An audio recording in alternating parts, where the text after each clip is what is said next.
están? Yo soy Celeste y hoy les tengo un video muy diferente. Sé que hoy no vamos a hablar de maquillaje, ni vamos a hablar de cocina, ni nada, pero me siento en la obligación de contarles mi historia porque sé que muchas personas están pasando por esto o pueden pasar por esto y pues mejor les cuento que es todo lo que a mí me ha pasado, así me van a conocer un poquito más y les puede ayudar a muchos de ustedes. Ok, hace aproximadamente casi 6 años yo comencé, bueno, un poco más, casi 8 años. Yo comencé con dolores de estómago muy fuertes y obviamente todos me decían que era gastritis, que era por comer ácidos, que era por comer chile, etc. Entonces mi mamá me empezó a dar tratamientos para gastritis. Lo primero que te dan siempre es leche de magnesio, te empiezan a dar Melox, algunas pastillas como Tums, etc. Pero la realidad es que nada de esto funcionaba y el dolor seguía cada vez mucho más intenso. Después de prácticamente casi un año con este dolor, mi mamá dijo, entonces si está muy serio, vamos con un doctor. Pero ellos no creían que era nada serio, simplemente dijeron, pues tiene gastritis, quizá no se toma regularmente los medicamentos como debería ser, pues vamos con un doctor. Vamos con un doctor y me dice que lo que yo tengo es gastritis y me receta tomar omeprazol. Después de que tomé omeprazol por casi un mes, me dice que todo estaba bien y que debía pasar. Regreso al doctor tiempo después y le digo que el omeprazol no me sirvió para nada, que honestamente no era nada efectivo en mí, y me dice, ok, entonces vamos a probar con lansoprazol. Y entonces pasé con el lansoprazol. Para no hacerles tan extenso todo esto, pasé por todos los tipos de soles que existen, omeprazol, lansoprazol y no sé qué prazol, y probé de todo y nada funcionaba. Me daban a veces por 15 días, a veces me decían tenemos que extender hasta 6 meses el tratamiento, y todos estos tratamientos ninguno me funcionaba. Los dolores llegaban a ser demasiado intensos. En ese entonces yo estaba estudiando y a veces me quedaba en la banqueta literalmente sentada del dolor y no podía continuar caminando de los dolores tan fuertes que llegaba a tener. A veces me llegué a desmayar del dolor tan fuerte. Muchas veces no le quería decir mucho a la gente porque ya todos me tiraban a esta loca, está enferma, siempre se siente mal, y ya hasta te da vergüenza decirle a la gente que te sientes mal. Y este dolor yo lo tenía que prácticamente guardar en secreto, pero estaba ahí todo el tiempo. Era un dolor que me tenía mal. Ya no quería comer porque cualquier cosa que comía me ardía, entonces era demasiada cosa. Después de esto decidimos ir con otro doctor y yo le dije que me hiciera los estudios que necesitara porque yo necesitaba estar bien. Voy con este doctor y me manda a hacer un ultrasonido. Hago el ultrasonido y en el ultrasonido encuentran que tengo la vesícula acodada. Acodada significa que estaba doblada, había un acodamiento en la vesícula, no hay problema. Lo llevo con él y me dice que todo estaba bien, que al parecer había ciertos coágulos en la vesícula, no coágulos, ¿cómo se llama? Habían piedras en la vesícula, entonces me mandó un tratamiento de homeopatía para disolver las piedras en la vesícula y me dijo que todo iba a estar bien. Me da un tratamiento para gastritis.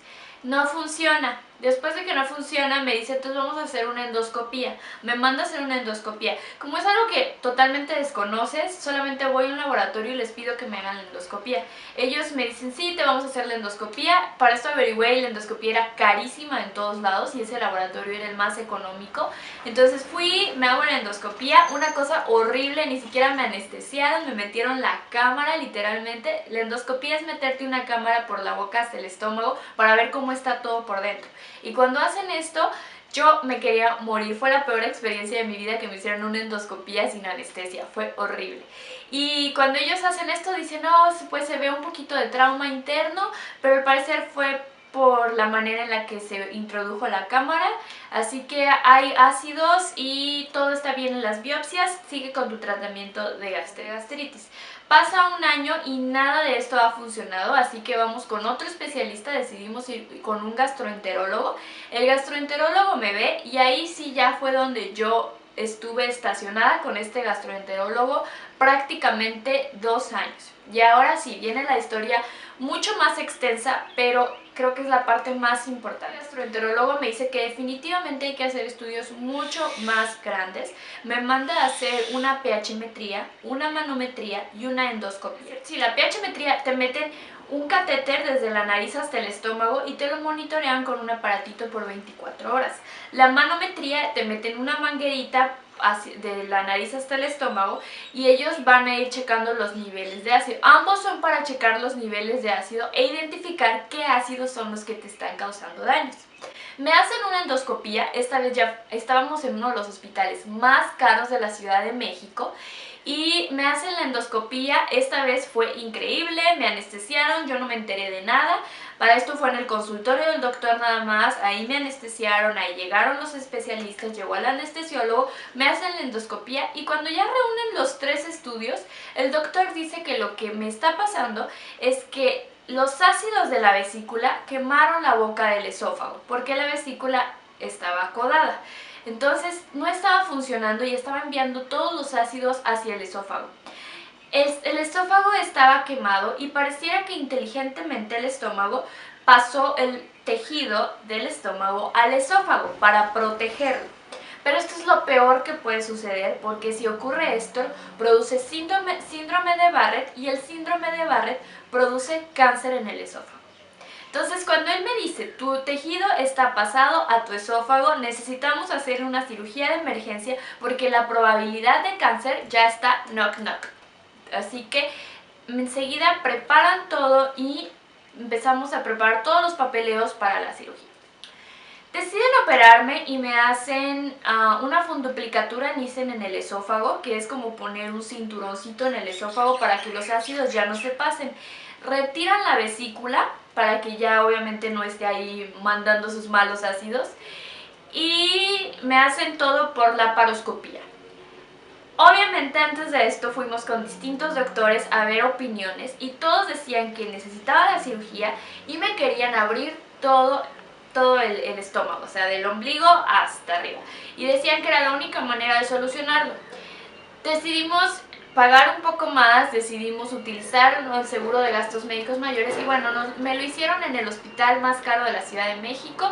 Me lo hacen por laparoscopía, que son 4 puntitos en el estómago nada más y utilizan el ombligo como cicatriz natural para introducir la cámara más grande. Cuando termina la cirugía ocurre algo extraño. Primera cosa extraña es, termina la cirugía, mi mamá está esperando que me bajen a mi cuarto y pasa casi 2 horas y a mí no me han bajado. Cuando yo despierto de la anestesia, la enfermera se acerca y me dice, espera, te voy a poner una inyeccioncita. Entonces ella me mueve, me pone una inyección y como 10 minutos después se acercan 2 enfermeras y dicen, no, ya casi no se le ve, ya se ve mejor. Sí, yo creo ya bájala. Yo dije, pues, ¿qué está pasando, no? Entonces me bajan y cuando abren el elevador, yo la primera persona que veo cuando abre el elevador es mi mamá. Y yo dije, oh, wow, mi mamá está aquí, como yo creo le avisaron. Tiempo después mi mamá me dice que la verdad es que ella estaba parada ahí porque ella ya estaba subiendo a preguntar qué onda porque ya tenía más de 1 hora que les habían dicho que la cirugía había terminado, que todo había sido un éxito y por qué no me habían bajado. Entonces ya me entregan a mis papás y hasta ahí todo estaba bien. Siguiente día de la cirugía, yo comienzo a tener una clase de convulsiones. Hagan de cuenta como si tuviera tétanos. Yo me curviaba horriblemente, se me iban los ojos para atrás, una cosa espantosa. Empiezan a llamar al doctor que estaba en turno en ese momento y llega la doctora y me dice, estás nerviosa, estás nerviosita, es que así pasa a pacientes con su primera cirugía, se ponen muy tensos y llegan a tener esta clase de efectos. Mi mamá no se la tragaba porque yo estaba demasiado mal, me tenían que agarrar entre 4 enfermeras y mi mamá porque yo estaba temblando, era una cosa horrible. Después de tanto llaman a mi doctor, lo logran localizar porque él estaba en cirugía y él dice que lo que tengo es un efecto secundario a la metoclopramida que me están administrando y el efecto secundario se llama síndrome extrapiramidal. Me manda el antídoto, le dice a la enfermera qué es lo que me tienen que dar y el hospital no lo tiene. De cuando comenzó la convulsión a cuando me dieron el antídoto, habían transcurrido casi 5 horas. Cuando me dan el antídoto no lo tenían en inyección, me lo dan en pastilla, lo que su efecto era mucho más lento. Tardó casi 1 hora en que el efecto pase.